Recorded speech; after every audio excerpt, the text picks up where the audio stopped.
I've had a good number of people request that I do a video that talks about shadows. Now, the thing about shadows is I can't talk about them unless I actually start talking about lighting, because let's face it, you don't get shadows without a light source. So something that I always say in most of these videos is that I'm really just going to be scratching the surface of this topic. And while that is true for all of the videos I've said it to prior, this is especially true for lighting and shadows. So really, let's get into it, and this is really just the beginning. First and foremost, our most important thing right now is our light source. Everything about shadows stems from your light source. The two questions that you absolutely need to ask yourself is, where is it? Where's the light source? And how much light is coming out? Is it intense? Is it dim? These are things that are going to affect the way that you render. So if I'm just going to have some spheres here, I'm going to place where my light source is. I usually like to have just like a little triangle lamp, but it seems that it's obvious that, yeah, we know that shadows are the opposite side of where the light source is. But as you rotate it, it's good to keep that in mind, because you're going to have a lot of things to remember in your drawing. So having a pinpoint spot for your light source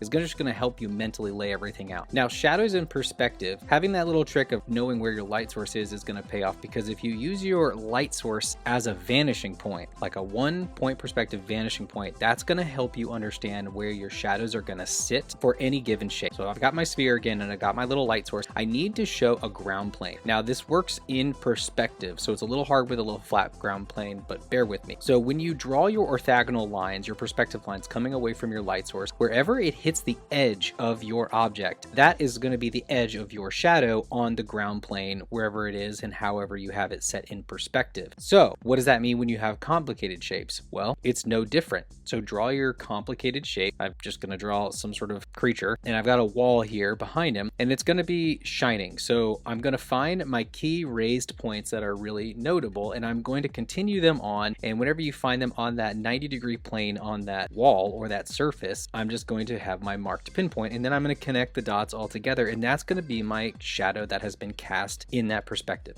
So speaking more on cast shadows is that your distance really matters. So the closer your light is, the bigger the shadow is going to be, and the further the light is, the tighter the shadow. So if I'm going to do my previous example with this little cylinder, if I have a close-up light, I've got that very wide shadow. Now if I distance it a little bit, I've got a much tighter shadow. This also applies whenever you're doing these very long cast shadows, which are really fun and dramatic, but the same principle applies, that if my light moves closer to my subject, then that shadow is going to get bigger. Now, knowing your planes is going to be the number one thing you need for lighting your characters. So break up the facial planes into much more geometric shapes, because that'll just help you mentally understand how the light is supposed to break up, and the shadows actually will break up on the face. So if I have my light source on the left hand side, all of my shadows will be cast to the right. And if I have the light source coming from above, anything that is recessed into the head is going to cast shadow, and same with underneath the nose, because that overlaps. And then the opposite happens whenever you have an underlight. So everything that is typically in shadow actually suddenly becomes illuminated, and then your shadows will follow the opposite side of the lighting. Again, this is a huge topic. So I say thank you for watching. Go check out my school for downloadable art hack guides, and to join that community there, go practice, because man, lighting is hard, but drawing is fun. Thanks everybody.